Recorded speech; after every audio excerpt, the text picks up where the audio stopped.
Hi mga bunso! We are back with another video for you guys. But, this is the first time na mag-vlog kami ng ganito yung setup.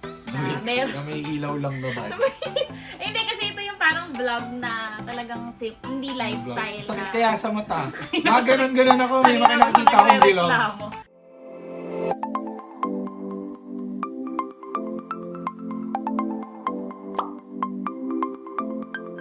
We will talk about yung nangyari sa wedding. I know it's been months.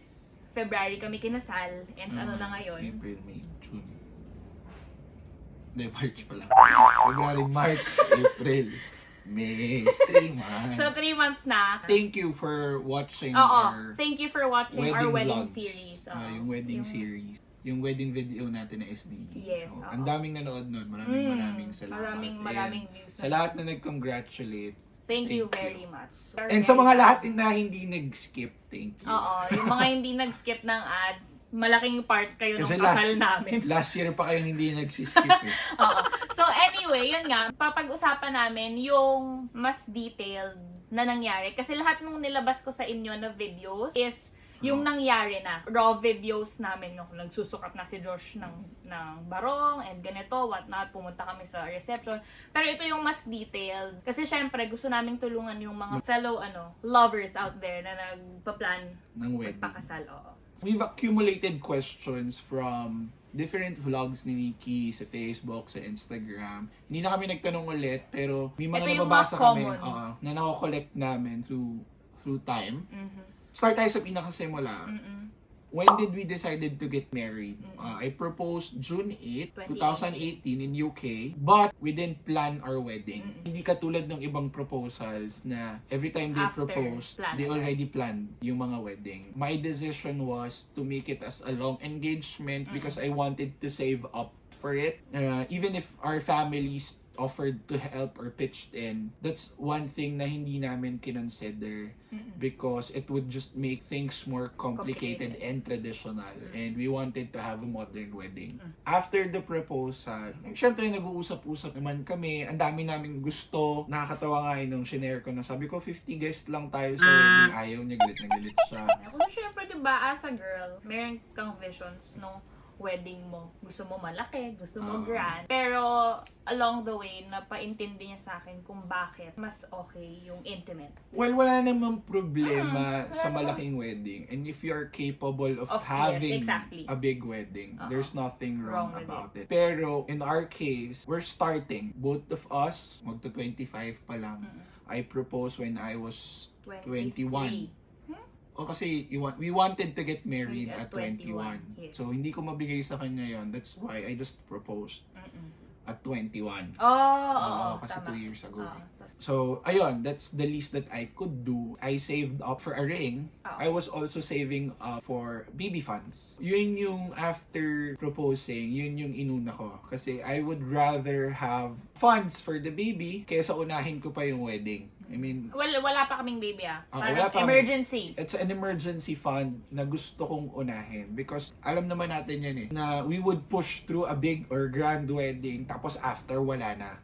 So, ayoko naman na after namin magpakasal, bigla kami magka-baby, wala akong pera for the baby. So, yun yung inuna ko. Then, after saving the funds that I wanted dun sa baby funds, tsaka ako inipon yung wedding funds. At first, she wanted a big wedding. I wanted a small wedding or an intimate wedding. Then, nung after a couple of months, nung naiisip namin magpakasal na ba tayo, we were opting for a civil wedding. Yung sa West. Okay, nung pinakompute ko na sa kanya yung civil wedding, parang maabot na siya ng 200,000. Sabi ko, hala, sayang. Sabi ko, sige, ayusin na natin. Kaya kami nag-decide. Nung nakaipon na ako, nung sinabi ko sa kanyang ready na, that was 4 months or 5 months before Feb 2020. 2 years, parang kulang-kulang 2 years. Pero nag-decide lang kami 5 months before the actual wedding na we wanted to get married sa church. Nag-start kami 50, naging 100, naging 120. Kaya sa mga couples na nagpa-plan ng wedding, hindi siya madali. Hindi talaga siya madali. Hindi madaling magkaroon ng disiplina, mag-ipon. That's one thing. I mean, we've been lucky na everything was there. Okay na yung bahay, okay na yung sasakyan, okay na yung emergency funds, okay na yung baby funds, may mga onting investments. And then, I'll be sharing that with you kung paano ko rin naman nagawa yung pag-iipon. I mean, On your vlog. sa vlog ko, panoorin nyo parang awan. How much did we spend? Okay. Overall, lahat ng expense. Dapat, originally, maghahati kami sa wedding. Because, alam mo nyo na, modern na eh. Hindi na yung lalaki lang nagbabayad or ganito, blah, blah, blah. Dapat maghahati kami sa gitna. But, Josh was good enough to pay for everything. Siya nagbayad ng lahat. Binigyan niya ako ng budget. Ang sabi niya sa akin, ito, Pa! 500,000. Yun lang daw ang gagamitin ko para sa kasal. Okay, nung binigay ko sa kanya yung budget, nagulat siya. Bakit daw ang liit? Kasi ganito yan. Meron niyang backstory. After proposing, few months after nun, Hindi ko na po sinabing. she was given a chance to work for MEP. Metro Eventscape. So, they were doing this grand weddings na pinakamura ata doon sa ginagawa nilang wedding is 2 million. Oo. 2 to 3. 2 to 3 million. Mura na yon. And when I gave her the budget, she was really surprised. Sabi ko, Ganun talaga. Na-surprise siya. I mean, that's why I wanted a very intimate wedding. Kasi I've attended a lot of weddings na hindi ko naman, minsan di ko nga nakakausap yung kinakasal eh. Totoo. Parang display ko. Yan yung mga dati hindi ko maisip. Kasi nga, basta, syempre, marami yung friends. May family ako, kinasal, 400 guests. Parang tinatanaw lang nila. So, hindi ko maintindihan muna. Makita yung practicality of having everyone around you there. So, nung kinausap ko si Nikki, you know what? I want an intimate wedding. Lagay natin yung mga taong naging part ng relationship natin. That's the reason also why we declined the offers from both of our parents to contribute to the wedding. And we all know na it's a tradition. It's a tradition that they wanted their cousins there. Everyone. Kumare, mare, ganyan, pare. Gusto nila lahat nandun. That's the main reason, way before I proposed to Nikki, nasabi ko hindi, ako magbabayad nung kasal so that walang magtatampo from both sides. And I could invite the people who I really want to be there. But our parents, wala silang ganon. Good enough, hindi naman ganon yung parents na. They did offer, pero hindi, like yung sa guest. Wala silang, hindi, kailangan pumunta nito, ito. Wala na. That's the reason when you opt to save up for your own wedding. Mawawalan ng feeling na, kasi si mama nagpasok ng ganito. Sige, consider na lang natin yung mga wants nila. Kasi they offered to pay for this. No, hindi masama. I mean, it depends to your families. Pero it's just that achievement namin na nagawa namin yon on our own. Yes. And it's not wrong, ha? It's not wrong to invite, like, kunyari, friends ni mommy, friends ni daddy, ganyan. Kung kaya, or kung gusto nyo rin. But for us, we wanted the people there in our wedding na alam kung sino kami. Yung sa relationship na alam namin. yung relationship namin. From the very beginning. Yung alam mo yung tipong pag tinapatan ka ng mic, may isasagot sila. Hindi parang yung pag tinanong sila ng host, ano tong ganyan, alam nila kung ano yung sasagot. Hindi yung parang, hindi ko alam. Tsaka, in order to pull off an intimate wedding, tip number 1 is the best to save up for your own wedding. And invite the people talaga who was part of your relationship or your people na mga nakasama mo for at least last year. Huwag naman yung mga 5 years mo lang di nakakausap nakikita. It would just make your wedding bigger. Your guest list bigger. And pinakanilabanan namin doon is paano pag hindi na-imbita si ganito. I mean, we also have friends. Tsaka hindi kami nagalian baka mamaya akala nyo ang dali nung ginawa namin. Sobrang hirap. Ang dami naming We have a lot of friends na involved na wala rin naman doon sa wedding. We know na they would understand. Maraming mga guests na friends and family na wala dun sa wedding. And we hope naman. And I'm sure.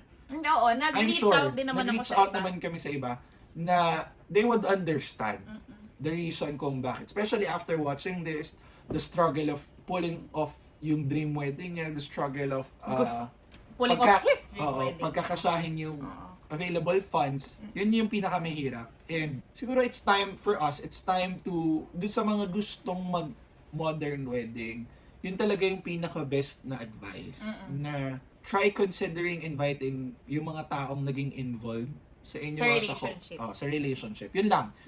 Regardless na kung anong isipin sa inyo ng mga Ibang hindi tao. maimbita. Because if they truly love you, they will understand. And then, tip number 3, mahirap kasi, parang tulad ni Nikki, ang dami niya nang napuntahan ng magagandang wedding. Thinking na, ito yung rate, ito yung gusto ko. Don't get overwhelmed. Because you have to focus kung ano lang yung capabilities nyo. I'm sure, lahat ng couple, they wanted to stick to a budget. Pero hindi nila ma-pull up. Gusto ko nito, add natin to, ganito.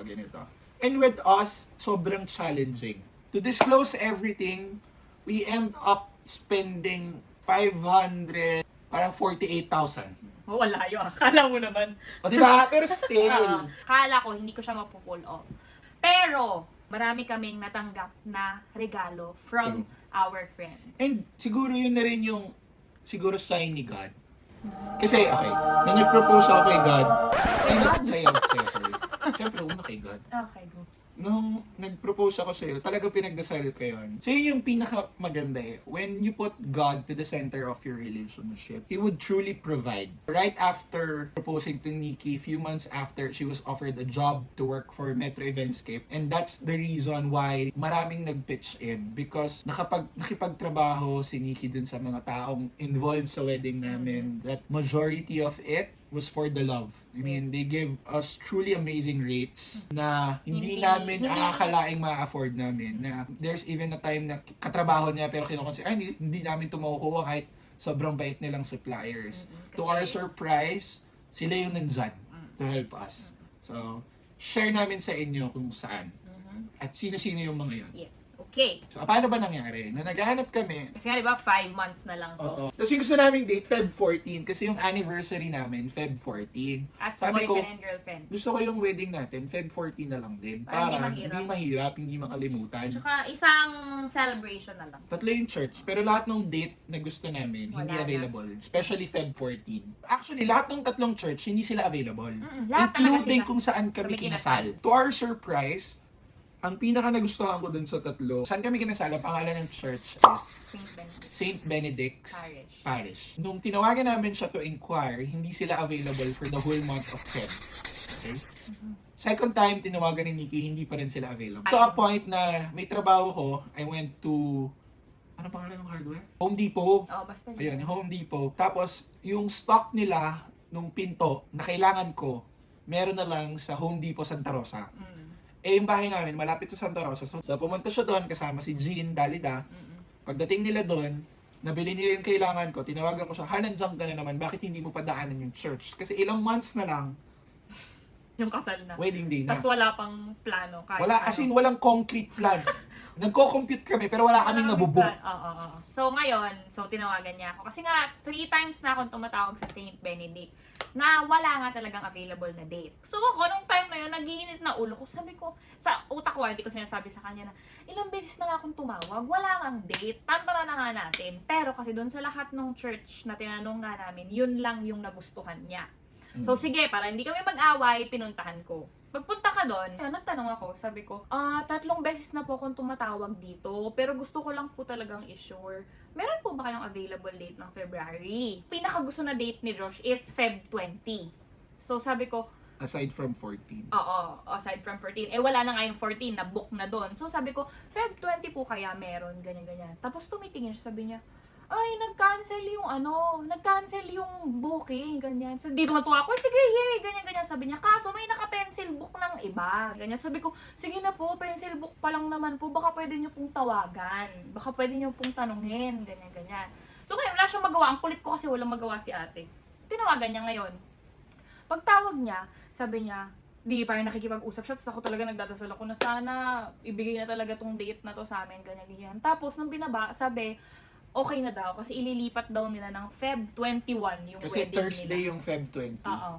So, nilipat nila ng Feb 21. So, nakuha ko yung February 20. Noong una kasi, pinaglalaban ni Josh na okay lang sa kanya yung morning wedding. Kasi dalawa ang time sa mga church. Isang morning wedding, isang afternoon wedding. Yung morning wedding, napakaaga. Magsa-start ka mag-prep ng mga around 5 a.m. para in time for the wedding. Syempre, ayoko naman ng ganun masyadong hassle. So, talagang pinipilit ko na afternoon wedding. So, yun, nakuha namin yung gusto naming date and time. Actually, ang tagal na problema nun kasi nga, wala kaming mabook, wala kaming magustuhan, ganyan. Pero ilang beses ako inassure ni Metro Eventscape, kapag para sa'yo, yung date, ibibigay sa'yo ni Lord. So, yun. Diyan sa mga nag-aalala na mga bride, ibibigay sa inyo ni Lord kung kailan yung tamang oras. So, yun. So, yung church, they charge 28,000 pag may aircon. And 25,000 kung walang aircon. Yung carpet. In our case, ginamit namin yung aircon. So, 28 yung binayaran namin doon. Next would be the reception. The reception is at Lafayette in San Pedro, Laguna. Tama ba? Pedro. And the price starts ng packages nila from 250 to 350,000. They have different packages. We truly love our wedding reception. We only had 3 also. Antonio's, in mind, oo. yung sa Silang. Tapos nung nakita namin yung Lafayette. Last namin kasing pinuntahan yung si Lafayette. Kasi yung una talaga namin, Antonio's, kasi fully booked. And good enough then hindi kami natuloy sa Tagaytay because of what happened with Kaal. Si Jean, matagal niya na sa akin sinasabi na, uy, merong magandang reception dito sa San Pedro. Pero kasi pag naririnig ko yung San Pedro, Laguna, parang saan doon? Di ba? Parang walang magandang place na pwedeng pag-anuhan ng reception. So, hindi ko siya minamind at all. One time, meron akong nakita sa Facebook, nakita ko yung kasal ng isa kong friend. Tapos nakita ko yung Lafayette. So, clinic ko. Pag-click ko, sabi ko, ang ganda naman dito. Parang sobrang country. Oo, gano'n. Tapos nakita ko San Pedro. So, ngayon, pinuntahan namin ito. Umuulan pa noon. Sama si Lulu. Sinabihan namin si Tita Violi, yung owner ng Lafayette, na pupunta po kami dyan, ganyan. Tapos dinidiscourage niya kami na wag kasi maulan, maputek, ganyan, baka hindi nyo magustuhan, ganyan. Nung time na yon, gigil na kami kasi wala pa nga kami napaplano. Wala kami nare-reserve, yung church lang. First na punta namin, nag-down agad tayo, no?